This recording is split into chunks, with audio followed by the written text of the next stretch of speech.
মৌসুমী তো সবারই ক্রাশ। আমি তো এটা মৌসুমী ম্যাডামকে সামনেই বলেছি যে আপনি যেমন ক্রাশ, আপনার হাজবেন্ড আমার ক্রাশ ছিল। মৌসুমী ও সানি দুজনে আমার খুব প্রিয় মানুষ।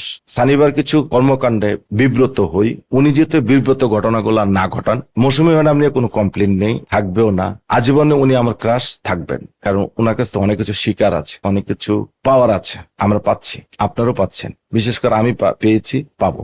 সানিবা হচ্ছে আমার বড় ভাই, তার সাথে আমার অনলাইনে কোনো তুল কালাম ঘটনা ঘটে নাই, তার সাথে আমার কোনো বিরোধ নাই।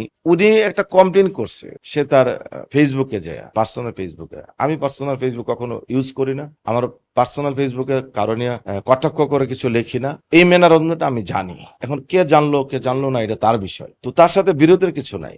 তার মনে হয়েছে সে তো সিনেমাটা দেখে নাই, তার ওয়াইফ সিনেমাটা দেখেছে। আপনি শুটিং করলেন, এডিট করবে, ডিরেকশন দেবে, মিউজিক লাগাবে, কি করতে হবে এটা ডিরেক্টর বুঝবে, প্রডিউসার বুঝবে, আর্টিস্টও বুঝবে না। স্যান্ডেলিনা সো, রূপচর্চায় আভিজাত্য। তো দুঃখ একটাই, উনি না জেনে করেছে, পুরোটাই না জেনে অন্ধকারের মধ্যে করেছে। উনি যে সিনেমা বললো, উনি কি গল্প জানেন? উনি কি শুটিং এ ছিলেন? উনি কখন শুটিং করছে সেটা জানেন? উনি প্রজেক্টের বাইরে, আর ওইটা আমেরিকা, এটা বাংলাদেশ।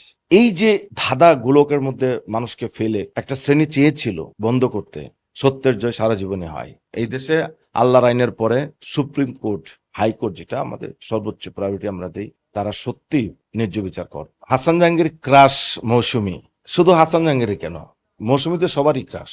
আমি তো এটা মৌসুমী ম্যাডামকে সামনেই বলেছি যে আপনি যেমন ক্রাশ, আপনার হাজবেন্ড আমার ক্রাশ ছিল। আমি কিন্তু সানি ভাইয়ের ভক্ত। ক্রাশের মধ্যে ডিফারেন্স আছে, তো আমার ক্রাশের মধ্যে একটা ক্লাস আছে, আর অন্যদের ক্রাশের মধ্যে কি আছে আমি জানি না। মৌসুমী সময়ের সাথে সম্পর্ক বরাবরই ভালো ছিল, ভালো থাকবে, কারণ মৌসুমী তো আমাকে কমপ্লেন করে নাই। আপনাকে দেখেছেন যে আমাকে ফোন করেছে, বলছে যে এটা নাটক ছিল, সিনেমা করলেন, আমাকে বলেছে।